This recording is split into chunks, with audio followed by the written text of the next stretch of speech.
You didn't quit. You're really like against all odds. You're doing something that no one in the family has done, that none of your friends have done. I'm just gonna say the thing you're not supposed to say. Whatever is mine is looking for me. You have to know what road to take to get to your final destination. Everything that you ever wanted is on the other side of fear.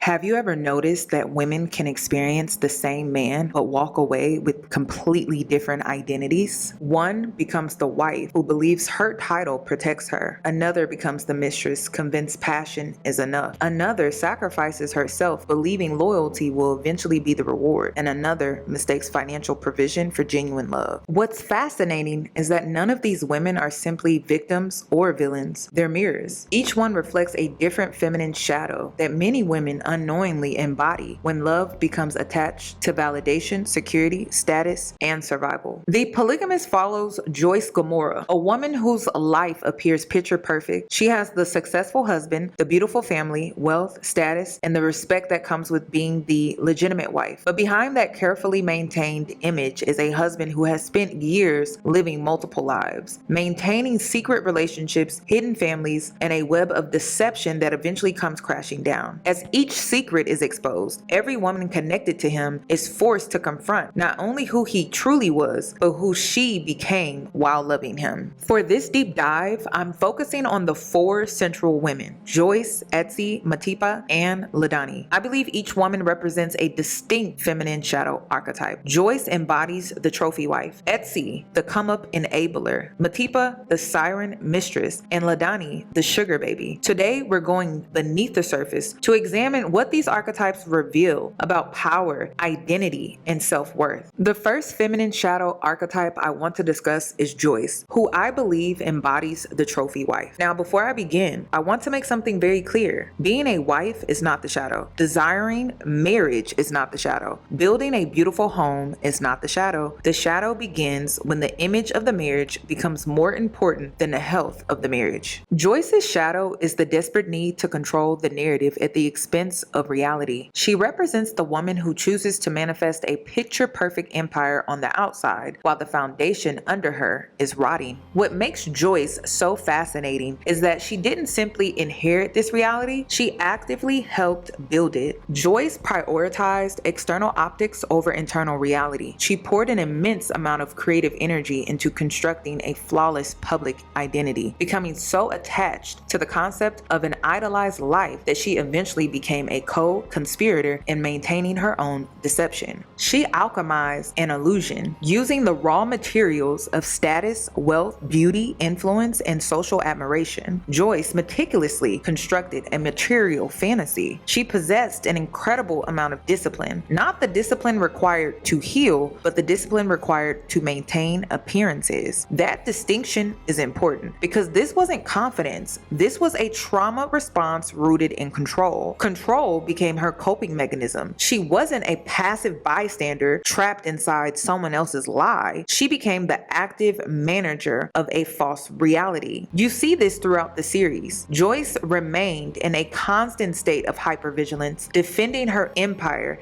against every external threat. The mistresses became the enemy. The corporate rumors became the enemy. The public gossip became the enemy. Anyone capable of exposing the truth became a threat because her entire identity had intertwined itself with the survival of her marital empire. The empire had to survive because if it collapsed, so would the identity she spent years constructing. That is why Joyce continuously looked away from her husband's corruption and serial betrayal. Every time reality presented itself, she chose the fantasy instead. Not because she couldn't see the truth, but because acknowledging the truth would have required dismantling the identity she had built built around being the perfect wife. She traded in her integrity for the illusion of security. And that's what makes the trophy wife such a dangerous feminine shadow. From the outside, she appears powerful, but internally, her peace is completely dependent on maintaining an image that no longer reflects reality. At her core, Joyce was driven by an intense attachment to society's blueprint of happily ever after. She became so obsessed with achieving domestic success, the perfect marriage, the perfect family, the perfect social standing, that the very dream she was chasing became her prison. She sacrificed her emotional stability. She sacrificed her autonomy. She sacrificed her peace, all to preserve a happy ending that only existed in photographs, public appearances,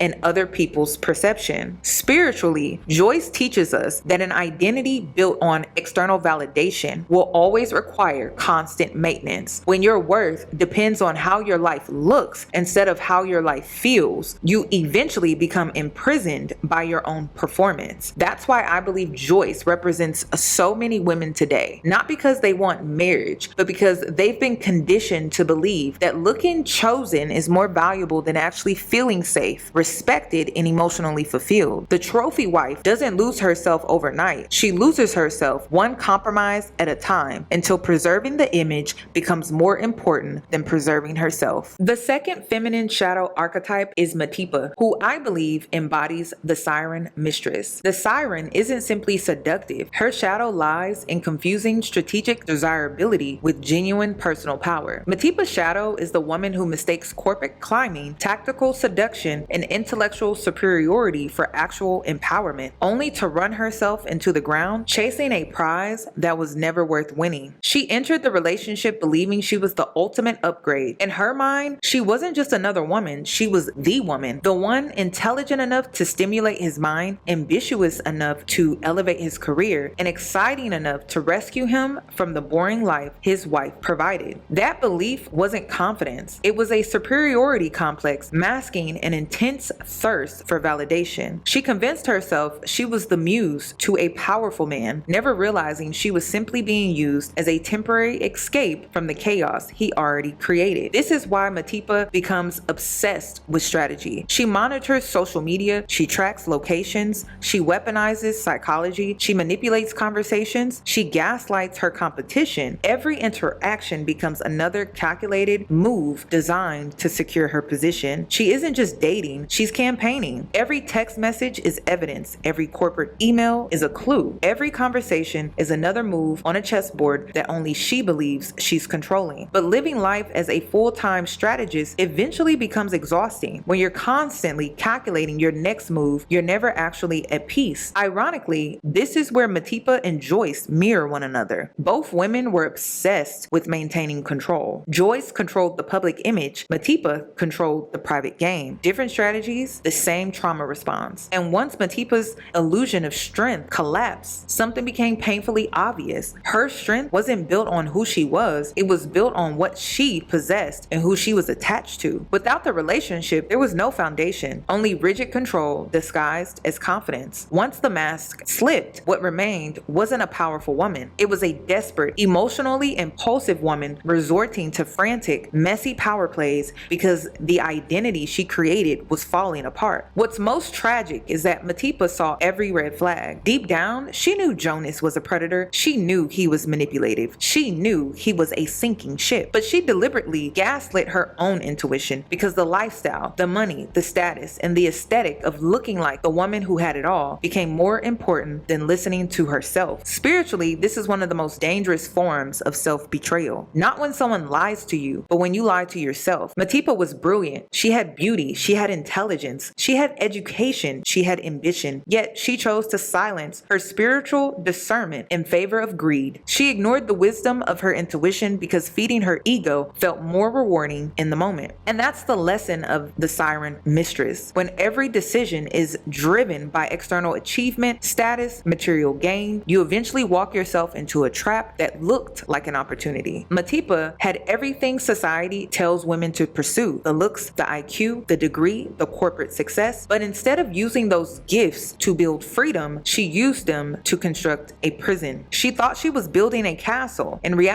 reality, she was building a cage. That's the shadow of the siren. She doesn't lose because she lacks intelligence. She loses because she mistakes being desired, chosen, and strategically positioned for true power. Real power doesn't require manipulation. It doesn't require constant competition. And it certainly doesn't require abandoning yourself just to win a game that was never designed for you to win. The third feminine shadow archetype is Essie, who I believe embodies the come-up enabler. The shadow of Essie is the woman whose dignity slowly erodes in exchange for crumbs of validation and financial security. She represents the woman who stays in the trenches with a man funding his dreams with her youth, her energy, her time, her labor, and her emotional investment, only to watch him build a castle for someone else. At the root of Essie's shadow is profound low self-worth, not because she lacked value, but because she never believed she was worthy of being someone's first choice. That belief created an unhealthy obsession with loyalty. She convinced herself that if she stayed long enough, sacrificed long enough, loved hard enough, eventually her devotion would be rewarded. Instead, she accumulated emotional debt that her own children were forced to inherit. Throughout the series, Essie remains trapped in financial and emotional codependency. She accepts a relationship where Jonas holds all of the leverage. He decides when he appears, he decides when he leaves, he decides when affection is available, he decides when financial support is offered. She accepts a completely transactional dynamic because somewhere along the way, she stopped believing she deserved reciprocity. She became his safety net. Whenever his glamorous life became stressful, whenever another relationship collapsed, whenever he needed somewhere to land, Essie was always there. In her mind, being his day one became a badge of honor. But spiritually, there is a difference between loyalty and self-abandonment. Essie accepted crumbs because she believed demanding the whole meal meant risking starvation. She convinced herself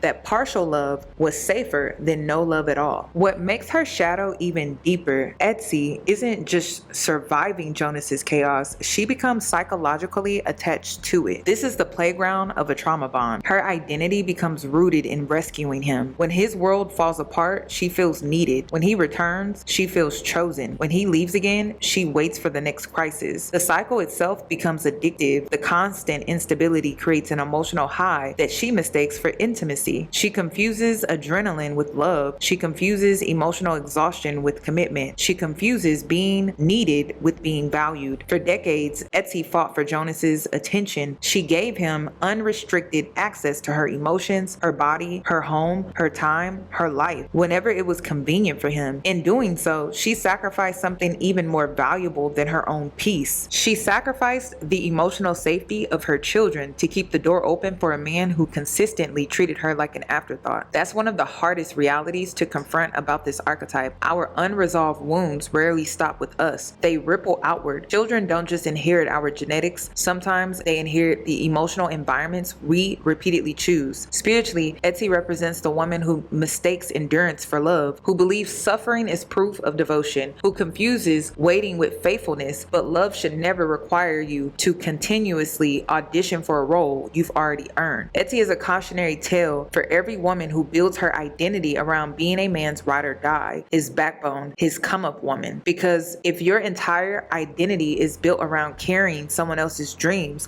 while abandoning your own, eventually you just don't lose the relationship, you lose yourself. And when that happens, the emotional graveyard you've been living in rarely remains yours alone. The next generation often grows up walking through it too. The fourth feminine shadow archetype is Lindani, who I believe embodies the sugar baby. Now, before I begin, this isn't about age gap relationships or being financially provided for. The shadow begins when human relationships become transactional and people become stepping stones for social mobility. Lindani represents the modern hypergamy at all costs mentality. She's the woman who objectifies relationships in pursuit of rapid social mobility, seeing loyalty as expendable if it stands between her and the next level. Her desperate pursuit of a curated luxury lifestyle slowly hollows out her character, destroying genuine relationships for a brief taste of the high life. Lindani wasn't chasing love, she was chasing an image. She became obsessed with the aesthetic of the self-made wealthy woman, the luxury apartment, the designer bags, the expensive lifestyle. Ironically, the independence she projected wasn't independence at all. She used Jonas's wealth to fund a facade of success, cosplaying as a woman of high status while remaining financially attached to an older man's resources. Her self-worth became tied to what she could consume, post, house and display to the world. She confused being provided for with being powerful. Once she experienced luxury, she became psychologically attached to the comfort it provided. Even as Jonas's manipulation, control, and humiliation became impossible to ignore, she found herself unable to leave. Not because she didn't recognize the abuse, but because the fear of returning to an ordinary life became greater than her desire for self-respect. She became psychologically enslaved by material comfort. Rather than walking away from the chaos, she chose to tolerate it because downgrading her lifestyle felt like a failure. Comfort can become captivity. Lindani became increasingly ego-driven and reckless. Driven by greed and the frantic need to secure the bag, she stopped caring who she betrayed along the way. She didn't just betray her boyfriend. She didn't just betray her best friend. She betrayed herself. In chasing people with status, she abandoned the people who genuinely loved her. Eventually, she isolated herself completely. That's the tragedy of this archetype. When image becomes your identity, authentic relationships become disposable. The people who see your humanity become obstacles, while the people who elevate your lifestyle become your priority.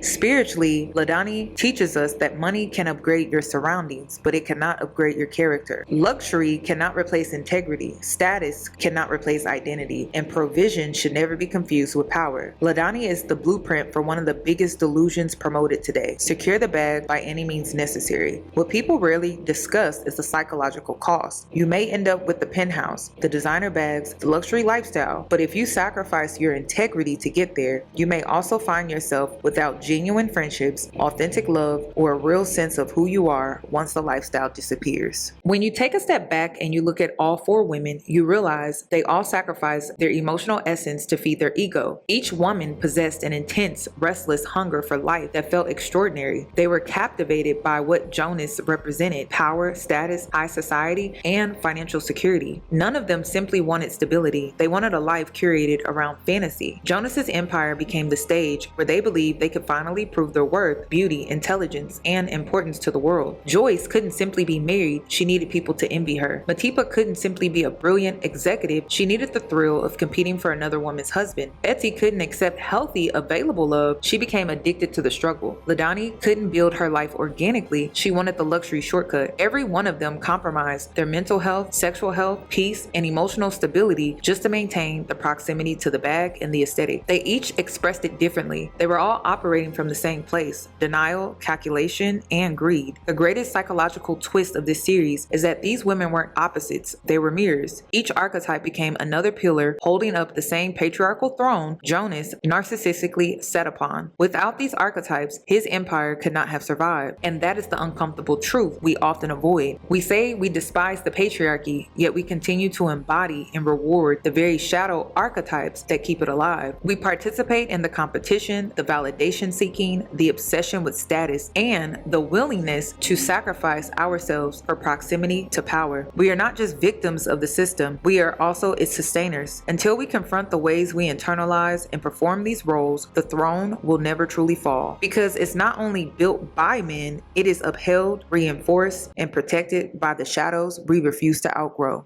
This is my opinion. I'm free to state my opinion anytime I like, right? Thank you. I don't want you to feel like that, but yeah, feel like that.